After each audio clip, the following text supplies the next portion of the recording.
भौजी भौजी का हो? एगो बात कही। का कथ हो बोला? तनी भैया से कही के हमार बियाह ना करवा देबू। अच्छा बड़ा बियाह करे के तोहर मन बा? अरे एमे ओमे कुल कही ले बनी, अब उमरिया हो न गइल बा। अच्छा एमा उमा कर ले वो यही लिए इतना चोलहात हुआ? हाँ हो बियाह करबा?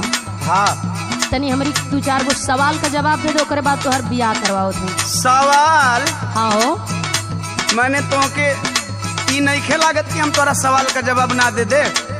तो देही के दिखावा तनी देखी तो। हाँ तो तू पूछी के दिखावा। सुना। हाँ सुनावा। रंगाना ए देवरू रंगाना,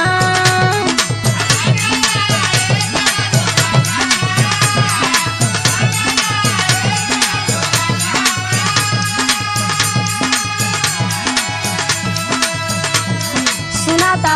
हाँ सुनो। हाँ सुनावा। केही बिना रंगना केही हो बिना कंगना, केही बिना अंगना सोगत नहीं थे।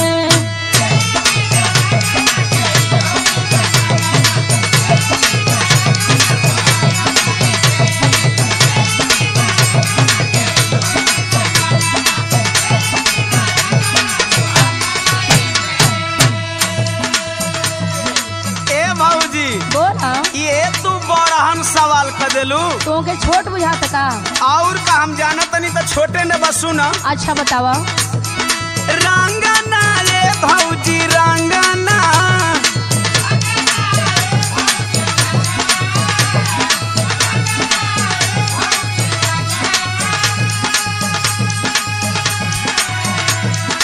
एड़ी बिना रंगना कलाई बिना कंगना, भौजी बिना अंगना सोहत नहीं खे।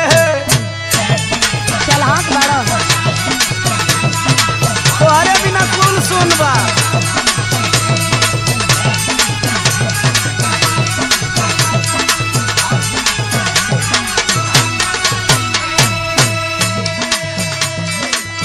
तनी और सुनो। हाँ सुनावा। पकड़ी ए देवरू पकड़ी,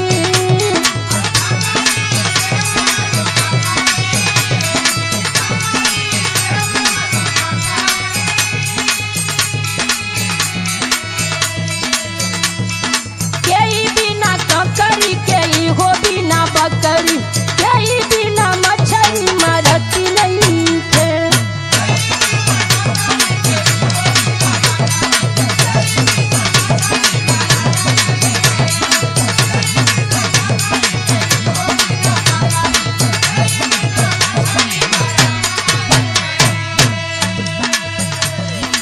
भौजी बोला।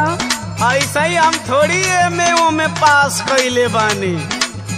सुना सुना सुनावा। ककरी ए भौजी ककरी,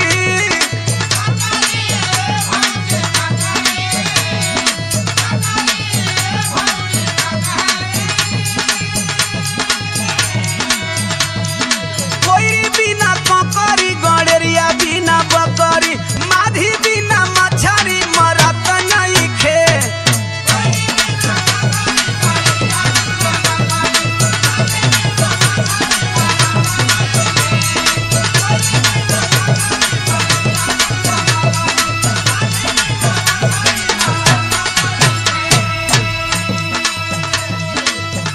बियाह करे के बाद बड़ा जल्दी जल्दी सवाल के जवाब दे तू।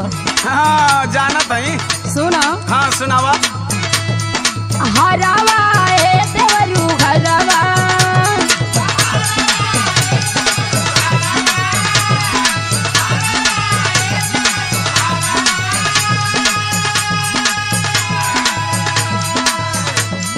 केही बिना हरावा केही हो बिना पुरावा, केही बिना हुरावा चलत नहीं थे।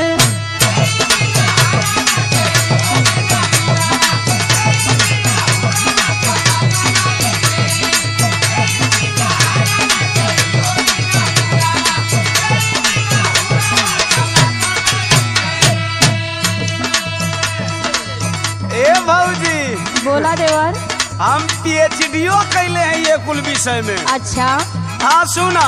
सुनावा।